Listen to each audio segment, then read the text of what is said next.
बिस्मिल्लाहिर्रहमानिर्रहीम। My dear students, अस्सलाम वालेकुम। आई होप आप लोग जो है वो ठीक होंगे और जो है वो अपना जो है जो भी चैप्टर नंबर 6 और 5 जो है उसको तैयार कर रहे होंगे। आज हम चैप्टर नंबर 7 करते हैं। बड़ा इंपॉर्टेंट चैप्टर है, इलेक्ट्रोकेमिस्ट्री वाला। बहुत ज़्यादा इंपॉर्टेंट है क्योंकि अगर आप जो है वो पेपर उठा के देखें पास्ट, तो काफ़ी ज़्यादा पोर्शन जो है इस चैप्टर से आता है। इसमें से लॉन्ग आता है, शॉर्ट आता है, एमसीक्यूज आते हैं। तो आप लोगों ने क्या करना है, इसको साथ साथ करना है, क्योंकि इसमें जो है अगर कोई जो है वो अगर कोई चीज़ रह जाती है तो फिर बच्चों को बाद में फिर प्रॉब्लम होना शुरू हो जाता है। तो इसलिए जो है आपने इसको साथ साथ करना है। कोई मसला मसाइल हो तो वो आप जो है वो उसको डिस्कस कर सकते हैं।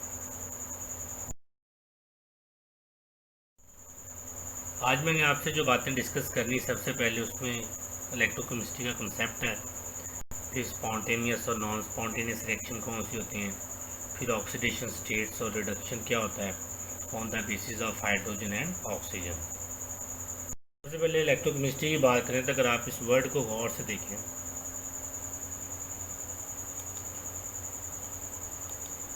ये वर्ड जो है ये इलेक्ट्रो और दूसरा है केमिस्ट्री। मतलब इलेक्ट्रो जो है वो इसका मतलब होता है करंट, ठीक है, और केमिस्ट्री जो है आपको पता है वो इसमें हम क्या करते हैं, कंपोजिशन वगैरह ये वो सारी चीज़ों का जो है वो उसको हम देखते हैं। तो ये हो गया करंट। इसका मतलब है कि इलेक्ट्रोकेमिस्ट्री में हम जो है वो रिलेशनशिप देखेंगे किसके दरमियान में, करंट के दरमियान में और केमिस्ट्री के दरमियान में। तो इसकी डेफिनेशन भी यही है कि the branch of chemistry which deal with the study of electricity यानी कि करंट एंड केमिकल रिएक्शन, यानी कि उसके इलेक्ट्रिसिटी और केमिकल रिएक्शन का आपस में क्या ताल्लुक़ है, तो क्या रिलेशन है, वो हम इसको डिस्कस करेंगे। तो उसके बाद एक्सप्लेनेशन देख लें। एक्सप्लेनेशन कुछ इस तरह है कि जब हम इलेक्ट्रोकेमिस्ट्री पढ़ेंगे इसमें ऑक्सीडेशन भी होगा और रिडक्शन भी होगा, और ये चीज़ें हमें रखिएगा, ऑक्सीडेशन और रिडक्शन को हम रिडॉक्स रिएक्शन भी कहते हैं। दोनों को जब मिला के बोलते हैं तो ये इसको हम रिडॉक्स रिएक्शन भी कहते हैं। रिडॉक्स रिएक्शन की दो टाइप्स होती हैं, स्पॉन्टेनियस और नॉन स्पॉन्टेनियस। सबसे पहले अगर हम स्पॉन्टेनियस की बात करें, स्पॉन्टेनियस की रिएक्शन की बात करें तो स्पॉन्टेनियस रिएक्शन ऐसा रिएक्शन होता है जो खुद ब खुद होता है, यानी कि जिसको जो है विदाउट एनी एक्सटर्नल एजेंट, मतलब हमें कोई बाहर से कोई चीज़ अप्लाई नहीं करनी पड़ती, वो रिएक्शन खुद ब खुद होता है, उसको हम कहते हैं ये स्पॉन्टेनियस रिएक्शन है। जैसे सेल या जो गैल्वेनिक सेल होते हैं या वोल्टाइक सेल होते हैं, या जो है क्रोयन होता है, जंग लगने का जो प्रोसेस होता है, आप देखें ना, आप तो नहीं उसमें कोई चीज़ जो है वो लोहे कोई चीज़ जो है वो प्रोवाइड करते हैं, वो खुद ब खुद ही जंग लग रहा होता है। तो ये जो जंग लगने का प्रोसेस होता है या जो रिएक्शन हो रही होती है किसमें, वोल्टाइक सेल में या गैल्वेनिक सेल में, ये स्पॉन्टेनियस रिएक्शन, ये खुद ब खुद होते जाते हैं, हमें कोई चीज़ प्रोवाइड नहीं करनी पड़ती। तो ऐसा रिएक्शन जो खुद ब खुद हो, जो है हमें कोई चीज़ प्रोवाइड ना करनी पड़े, उसको हम कहते हैं ये आपका जो है वो स्पॉन्टेनियस रिएक्शन। जैसे ये जिंक सल्फेट है, जिंक और कॉपर सल्फेट जब रिएक्ट करते हैं तो जिंक सल्फेट बन जाता है और कॉपर आ जाता है, और ये खुद ब खुद होता जाता है। और ये बैटरी वगैरह जब हम पढ़ेंगे इंशाल्लाह वहाँ जाके डिस्कस करेंगे। उसके बाद है नॉन स्पॉन्टेनियस। नॉन स्पॉन्टेनियस ऐसा रिएक्शन होता है जो खुद ब खुद नहीं होता, हमें कोई जो है वो बाहर से कोई ना कोई चीज़ अप्लाई करनी पड़ती है। जैसे अगर आप जो है वो सपोज कर लें कि जो सोडियम क्लोराइड है, अब सोडियम क्लोराइड जो है जब आप क्या करते हो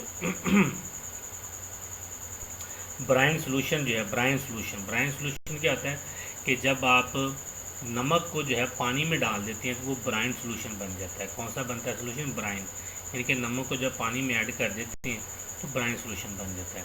तो आपको पता है NaCl से जो सोडियम क्लोराइड से हमारे पास क्या आ जाता है, सोडियम मेटल बन जाती है और क्लोरीन आ जाता है।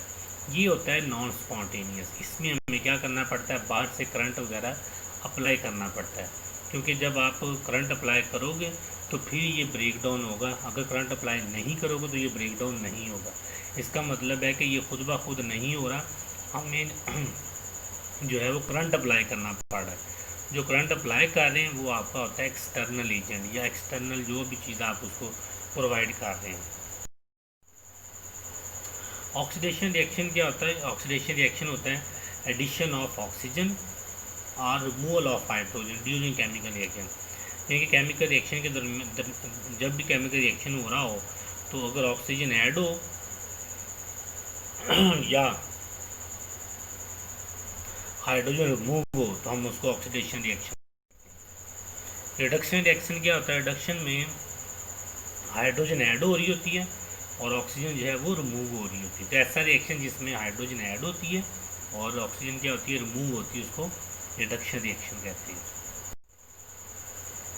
जैसे एग्जांपल देख लें। एग्जांपल सबसे पहली है एडिशन और रिमूवल ऑफ ऑक्सीजन। अगर आप देखें रिएक्शन जो है वो जिंक ऑक्साइड को कार्बन के साथ मिलाया हुआ है, तो इसमें देखें कि जिंक ऑक्साइड है, जिंक ऑक्साइड इसमें जो कार्बन है वो ऑक्सीजन के साथ रिएक्ट करेगा। मतलब जो है जब कार्बन जो है वो ऑक्सीजन के साथ रिएक्ट करेगा तो ये क्या बना देगा? कार्बन डाइऑक्साइड बना देगा। इसका मतलब है कि पहले जो है रिएक्टेंट में अगर चेक करें, रिएक्टेंट में इधर चेक करें, ये रिएक्टेंट है, इसमें चेक करें तो कार्बन के साथ ऑक्सीजन नहीं है, लेकिन जब प्रोडक्ट बना तो कार्बन के साथ क्या आ गया? ऑक्सीजन आ गया। मतलब इसमें ऑक्सीजन क्या हो गया? ऐड हो गया। तो इसका मतलब ऑक्सीजन ऐड हो गया, तो हम कहेंगे जो कार्बन है उसमें ऑक्सीजन ऐड हो गया, तो ये उसकी जो है वो ऑक्सीडेशन हो गई है। और जिंक के पास ऑक्सीजन था, लेकिन जिंक ने क्या कर दिया? ऑक्सीजन को क्या कर दिया? रिमूव कर दिया। क्योंकि रिएक्टेंट में तो उसके पास ऑक्सीजन था, लेकिन प्रोडक्ट में ऑक्सीजन जो है वो क्या हो गया? रिमूव हो गया। तो हम कहेंगे रिमूवल ऑफ क्या होगी? ऑक्सीजन होगी, ये रिडक्शन हो गया। तो ये ऑक्सीडेशन और रिडक्शन जो है साइमल्टेनियसली होते हैं, मतलब एक ही रिएक्शन में ये दोनों एग्जाम्पल होती है। अच्छा, अब हम करते हैं कि हाइड्रोजन की बात करते हैं, हम एडिशन ऑफ रिमूवल, एडिशन और रिमूवल ऑफ हाइड्रोजन। अच्छा, इसमें हाइड्रोजन सल्फाइड है। हाइड्रोजन सल्फाइड जब क्लोरीन से रिएक्ट करता है तो इसमें आप देखें कि जो ये रिएक्टेंट में अगर आप चेक करें, रिएक्टेंट में क्लोरीन के साथ हाइड्रोजन नहीं लगा हुआ, लेकिन जब आप प्रोडक्ट में जाते हो तो क्लोरीन के साथ हाइड्रोजन लगा हुआ है। इसका मतलब है क्लोरीन के साथ हाइड्रोजन जो है वो क्या हो गया? ऐड हो गया। तो क्लोरीन की फिर क्या हो गई है? रिडक्शन हो गई है। और यहाँ जो हाइड्रोजन सल्फाइड था इसके साथ हाइड्रोजन लगा हुआ है सल्फ़र के साथ, लेकिन जब वो प्रोडक्ट बना तो सल्फ़र बिल्कुल अकेला पड़ा हुआ है, मतलब हाइड्रोजन रिमूव हो गया। तो रिमूवल ऑफ हाइड्रोजन जो है वो ऑक्सीडेशन होता है। तो with the help of these examples we can easily understand difference between oxidation and reduction. आप इजीली जो है वो इसको समझ सकते हैं, कोई मुश्किल नहीं है। सिर्फ आपको थोड़ा सा होता है कि रिएक्टेंट को चेक करें, रिएक्टेंट को चेक करें कि उसमें ऑक्सीजन या हाइड्रोजन पड़ा हुआ है तो ठीक है। जब आप प्रोडक्ट में जाएं तो फिर चेक करें जाके कि किसके साथ ऑक्सीजन आया है या किसके साथ ऑक्सीजन रिमूव हुआ है। हाइड्रोजन ऐड हुआ है या हाइड्रोजन क्या हुआ है? रिमूव हुआ है। इसको हम कहते हैं कि ये आपका जो है वो ऑक्सीडेशन या रिडक्शन रिएक्शन होता है। तो ये हमारा टॉपिक था, इसको आपने जो है वो ज़रा अच्छे से देख लेना है, कर लेना है। कोई मसला मसाइल होगा तो आपने लाजमी डिस्कस करना है, क्योंकि विदाउट डिस्कशन जो है वो मसले सॉल्व नहीं होते। इसलिए जो है फिर 2 3 4 दफ़ा इसको सुनिएगा, समझिएगा। अगर फिर भी कोई इशू हो तो पूछ लीजिएगा। अपना बहुत ज़्यादा ख्याल रखना है, आपने दुआओं में याद रखना है। अल्लाह हाफिज़।